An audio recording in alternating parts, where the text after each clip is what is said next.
আসসালামু আলাইকুম। আজকের ভিডিওটি তাদের জন্য যারা মনে করেন যে আমি ব্যাংকে যে জমি বন্ধক রেখেছি সেটা বিক্রি করে ব্যাংক টাকা পুরোপুরি পাবে না, তাতে আমার আর কোনো কিছু হবে না।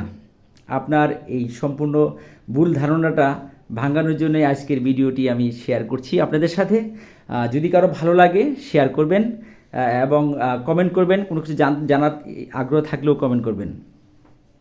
প্রথমে বলে দিচ্ছি, আপনি যে জমি বা সম্পদ ব্যাংকে মর্টগেজ রেখেছেন সেটা ব্যাংক নিলামের মাধ্যমে বিক্রি করবে।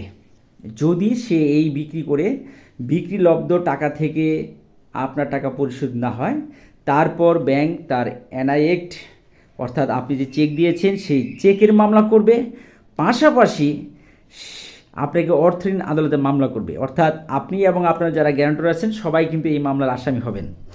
চেকের মামলা যখন রায় হবে 50% দিয়ে আপনাকে জামিন নিতে হবে। মনে রাখবেন, আপনার ব্যাংকের জমি বন্ধক রাখছেন সেটার সাথে কিন্তু এই মামলার কোনো সম্পর্ক নেই।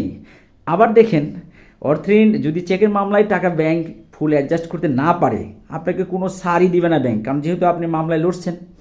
পাশাপাশি কিন্তু আপনার অর্থঋণ আদালতের মামলাও যদি রায় হয়ে যায়, সেক্ষেত্রে আপনার অন্যান্য সম্পত্তিগুলো ব্যাংক অ্যাসাইন করে দিবে, আপনার গ্যারান্টরের সম্পত্তি অ্যাসাইন করবে।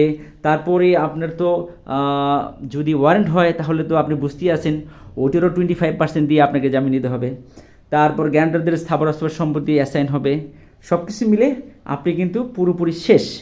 আমরা শেষ করতে আপনাকে চাই না। আপনারা চলে আসুন, এসে সহজ সুন্দর আপনার যেভাবে সম্ভব সেইভাবে আপনি একটি ব্যাংকের মাধ্যমে একটি এগ্রিমেন্টে চলে আসুন।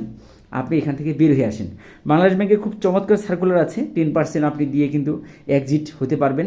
আর এছাড়াও আপনি রিশিডিউল আপনি করতে পারেন। আপনার লোনটি প্রথমবার করবেন, এরপরে ব্যর্থ হলে দ্বিতীয়বার করবেন, কোনো সমস্যা নেই। কিন্তু আপনি মনে রাখবেন, আপনি যখন একবার কট খেয়ে যাবেন তখন কিন্তু আপনি আর সুযোগ সুবিধা পাবেন না। সুতরাং ভালো থাকবেন। ভিডিওটি ভালো লাগলে শেয়ার করবেন। আসসালামু আলাইকুম।